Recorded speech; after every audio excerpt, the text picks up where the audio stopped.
Assalamualaikum warahmatullahi wabarakatuh. Halo teman-teman, kembali lagi bersama saya Mara Pranisa pada materi Micrologic and Physical Application, dan sekarang kita memasuki bab 7 yaitu Internet Gateway. Lalu materi yang akan kita pelajari pada bab ini adalah pengenalan Internet Gateway, kapan konfigurasi NAT, konsep konfigurasi WAN dengan metode DHCP client, konfigurasi WAN dengan metode manual, konfigurasi LAN, konfigurasi NAT tree, dan perapian konfigurasi. 1. Pengenalan Internet Gateway. Konsep gateway itu menjadi router kita mendapatkan internet yang kemudian di-sharing pada klien, sehingga jika kita rangkumkan bahwasanya network instrumen kita bisa akses internetan baik sisi router maupun sisi klien. Jadi kita langsung saja buka Pinetlet. Di sini perangkat mikrologicnya sempat dimatikan. Untuk deskripsinya bisa disamakan dengan hostname kita. Untuk hostname mikrologic saya itu memiliki nama RG Nora. Jadi kita sesuaikan dengan punya teman-teman. Setelah itu bisa. Lalu saya akan menambahkan perangkat switch.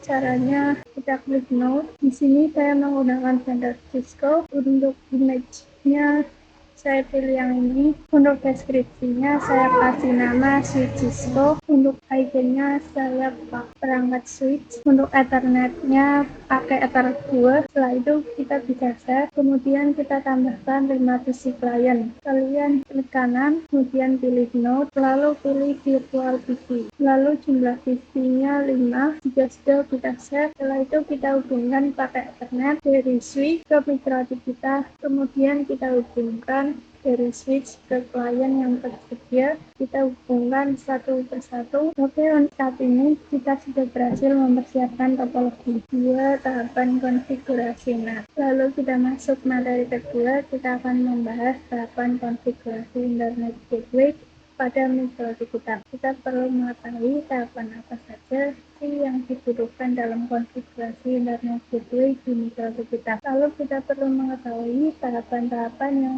perlu dilakukan dalam mempraktekkan konfigurasi tersebut. Nah, konfigurasi gateway memiliki beberapa tahapan yang perlu kita lakukan. Yang pertama, konfigurasi WAN. Nah, WAN itu kepanjangan dari Wide Area Network. Jadi dia cakupannya dari router ke ISP. Kemudian tahapan kedua, konfigurasi LAN. Nah, LAN kepanjangan dari Local Area Network. Jadi dia cakupannya dari router microchip ke klien yang ada. Kemudian yang ketiga, konfigurasi NAT kepanjangan dari Network Address Translation, yaitu fungsinya mentranslate IP address privat menjadi public. Jadi di WAN kita akan konfigurasi DHCP client, dan untuk konfigurasi LAN kita fokuskan yaitu dari koneksi router ke klien yang ada ya teman-teman. Jadi nantinya kita akan konfigurasi IP address, kemudian juga akan konfigurasi yang namanya DHCP server, dan untuk konfigurasi NAT nantinya kita akan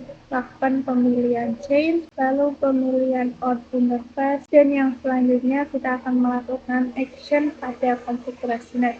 Jadi ini tahapan yang ada pada konfigurasi Internet Gateway di Internet. 3. Konsep konfigurasi WAN. Pada materi kali ini kita akan membahas WAN. Nah, apa sih yang dimaksud WAN? WAN merupakan Wide Area Network, yaitu koneksi antara router microchip dengan ISP penyedia internet. Untuk konfigurasi WAN terdapat dua cara metode yang bisa kita lakukan. Ada yang menggunakan DHCP client dan ada juga yang menggunakan statik atau manual. Nah, perbedaan dari keduanya adalah jika kita melakukan konfigurasi WAN dengan DHCP client, itu apabila ISP menyediakan DHCP servernya. Maka ketika microchip dikonfigurasi DHCP client akan mendapatkan IP address secara otomatis, dan apabila ISP tidak menyediakan DHCP server, maka tentunya microchip tidak akan mendapatkan IP address. Oleh karena itu, kita perlu konfigurasi WAN secara manual. 4. Konfigurasi WAN dengan metode DHCP client. Kali ini kita akan membahas tentang konfigurasi WAN dengan cara DHCP client, baik itu konsep atau praktek konfigurasi baik secara CLI maupun Winbox. Kita nyalakan terlebih dahulu mikrotiknya, lalu login menggunakan user kalian. Nah, DHCP client ini dilakukan apabila menemukan ISP yang menyediakan DHCP server. Jadi yang bertindak sebagai DHCP server itu ISP, dan yang bertindak sebagai DHCP client itu mikrotik. Nanti mikrotik bisa mendapatkan IP address secara otomatis dari hub penyedia internet yaitu ISP. Dan ketika ISP-nya tidak menyediakan DHCP server, maka perlu mengkonfigurasinya secara manual. Nah, parameter yang akan kita dapat dari konfigurasi DHCP itu ada 3, yaitu IP address, DNS, dan juga default gateway. Nah, pada terminal ini by default itu sudah terkonfigurasi dengan DHCP client. Kita bisa cek di sini dengan ketikan IP DHCP client print. Nah, ini dapat IP 192.168.147.146/24. Jadi IP ini bisa kita gunakan untuk koneksi dengan Winbox. Tapi andaikan mikrotik kita belum terkonfigurasi DHCP client, tapi si ISP menyediakan DHCP server, kita akan praktekkan sekarang. Kita bisa cek dulu IP DHCP client yang ini terlebih dahulu dengan masuk ke IP DHCP client, lalu print. Nah, kita sudah ada IP 192.168.147.146. Nah, kalau misalkan kita print detail, kita bisa mengetahui bahwasanya kita tadi menyinggung terkait parameter bahwa kita mendapatkan gateway, DNS, dan juga IP address. Nah, kalian bisa catat primary DNS-nya. Kita hapus terlebih dahulu IP DHCP-nya karena ia berada di nomor 0, maka ketikkan saja remove nomor 0, lalu kita print. Nah, maka ini sudah tidak ada ya. Lalu kita kembali ke menu awal, lalu jika kita ketik IP address print, maka sudah tidak ada ether satunya. Lalu jika kita interface print, kita memiliki 4 interface pada mikrotik. Nah, di sini kita fokuskan konfigurasi DHCP client pada ether 1 yang mengarah ke ISP. Kita bisa ketikkan perintah IP DHCP client at interface 1 disable. Di sini kita tidak bisa. Kita coba lagi dengan tambahan interface ether 1, ya bisa. Lalu jika kita IP address print, untuk ether 1 sudah mendapatkan IP DHCP client yaitu 192.147.146/24. Untuk detailnya bisa cek dengan IP DHCP client print. Nah, kita sudah mendapatkan parameter gateway, lalu DNS, dan juga IP address. Jadi ini merupakan konfigurasi DHCP client secara CLI. Langkah selanjutnya kita konfigurasi dengan menggunakan Windows. Untuk menu DHCP client, kalian bisa klik IP, lalu DHCP client, dan ini adalah IP address yang sudah kita konfigurasi secara CLI. Lalu klik tanda tambah, pilih yang mengarah ke ISP yaitu ether 1, DNS-nya kita set klik, begitu juga dengan NTP, lalu apply, dan dia akan mendapatkan parameter gateway, DHCP server, dan juga IP address. Dan ini cara bagaimana konfigurasi WAN dengan cara DHCP client. Simpulannya, ketika kita konfigurasikan dengan cara DHCP client, maka yang akan kita dapatkan IP address, lalu DNS yang artinya kita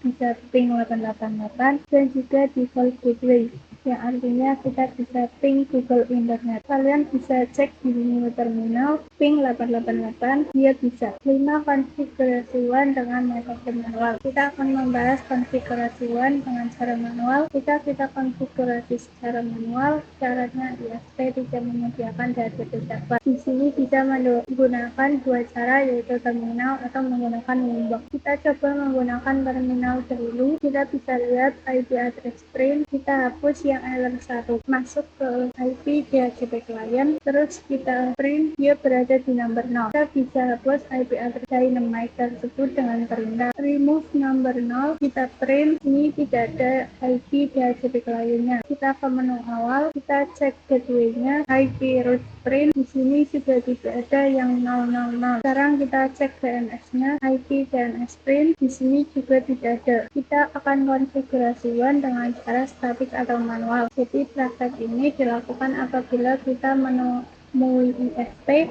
yang tidak menyediakan DHCP server. Jadi kita konfigurasi IP address, gateway, dan DNS secara manual. Kita ketikkan IP DHCP client print, kita tambahkan IP address dengan perintah IP address at address 192.168.137.136/24 Kita lakukan IP address print, maka sudah terisi address 1 dengan IP address 192.168.137.136/24. Kita pastikan bisa ping ke ISP-nya, ping IP dari ISP-nya, dia bisa. Selanjutnya konfigurasi default gateway, kita bisa cek dulu IP root print, tidak ada ya. Kita bisa tambahkan IP root at gateway, IP dari ISP-nya. Kita lakukan IP root print, di sini sudah ada ya. Kita bisa coba ping 888, ini sudah berhasil. Kita lanjut ke konfigurasi DNS, kita bisa lihat IP DNS print, ini belum ada. Kita tambahkan secara manual yaitu IP DNS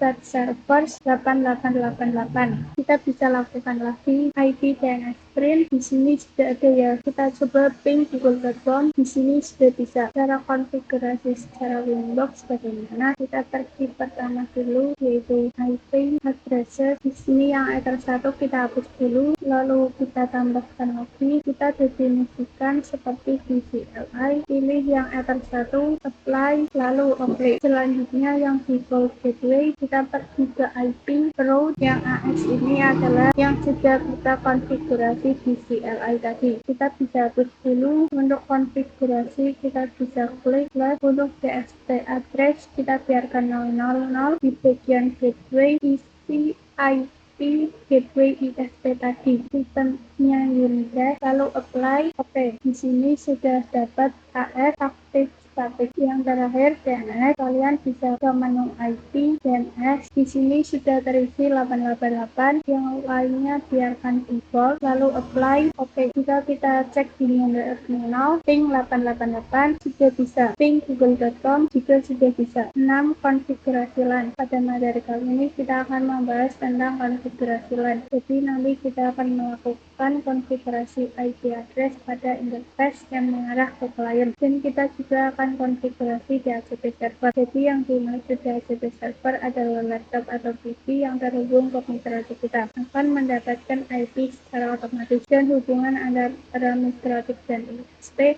itu sebagai DHCP client. Mikrotik mendapatkan IP otomatis dari ISP, akan tetapi hubungan mikrotik dan klien nanti mikrotik akan bertindak seperti server, dan dia bertugas memberikan IP address kepada klien. Langsung saja kita praktekkan. Yaitu nyalakan semua yang ada di topologi, kemudian kalian bisa buka Windows-nya. Untuk yang pertama kita akan mengkonfigurasi IP address. Kalian bisa buka IP, lalu pilih yang addresses. Nah, yang mengarah ke klien itu kan ether 2. Jadi di sini kita bisa tambahkan IP misal 192.168.19.1/24. Kemudian interface yang mengarah ke klien yaitu ether 2. Kemudian kita apply saja dan oke. Nah, jadi konfigurasi IP address-nya sudah selesai ya. Kita sekarang beralih ke konfigurasi DHCP server. Kalian buka yang IP, kemudian pilih yang DHCP server. Kemudian kalian masuk ke DHCP setup, dan di sini interface-nya kita pilih yang mengarah ke klien yaitu ether 2 dan next. Kemudian kita pastikan ini semua benar atau sesuai. Nah, untuk lifetime kalian bisa biarkan default atau ganti saja seperti ini. Nah, oke, dan kita sudah berhasil mengkonfigurasi DHCP servernya. Untuk langkah selanjutnya kita lihat di sini kliennya apakah sudah mendapatkan IP secara otomatis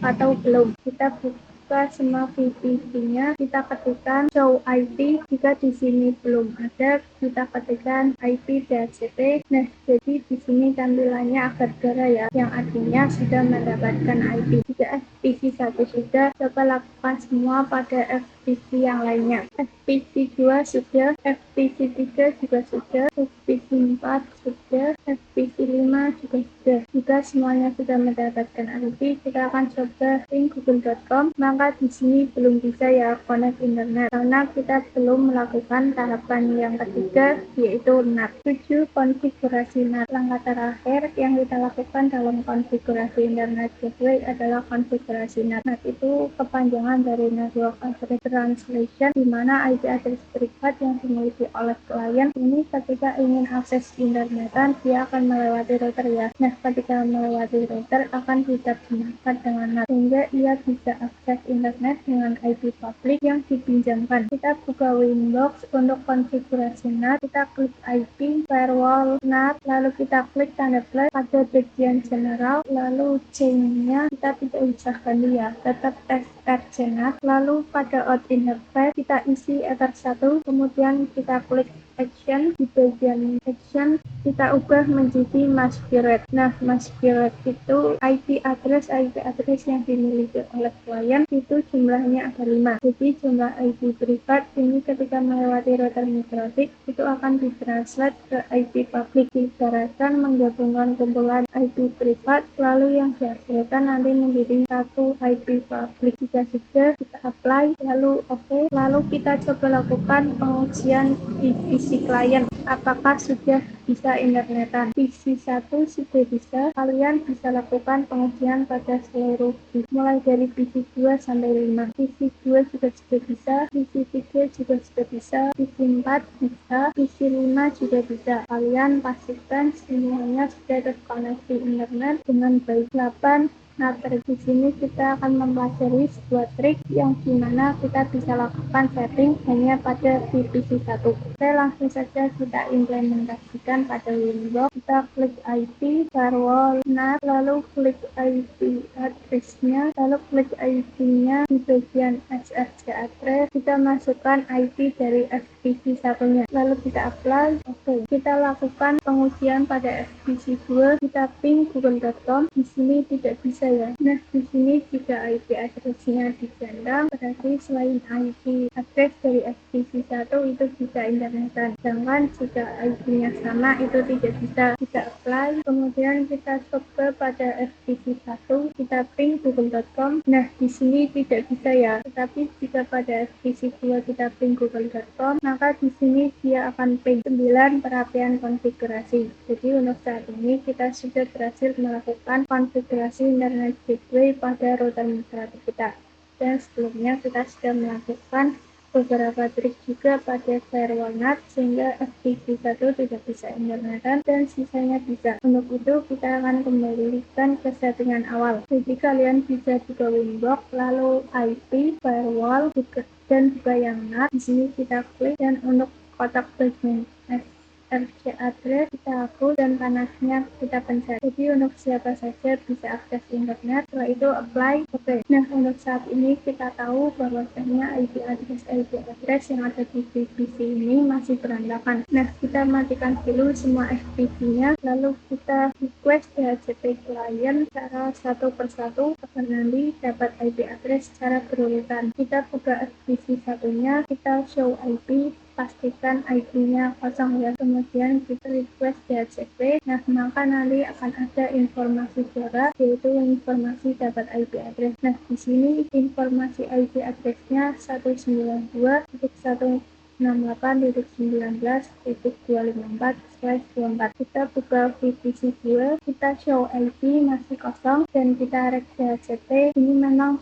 dari pertama punya saya sudah berurutan ya, tetapi jika punya kalian tidak bisa berurutan tidak apa-apa ya. Yang penting untuk firewall NAT yang ada di mikrotik sudah benar, jadi sudah bisa internetan dari semua klien. Kalian bisa request DHCP klien ke VPC 3, 4, dan 5. Jika sudah, maka semuanya sudah mendapatkan IP address secara otomatis. Dan ketika kita melakukan koneksi ke Google, itu sudah bisa. VPC 2 juga sudah. Kalian bisa link google.com ke semua VPC-nya. Oke, mungkin itu saja pembahasan di podcast ini. Semoga bermanfaat dan sampai bertemu di video selanjutnya.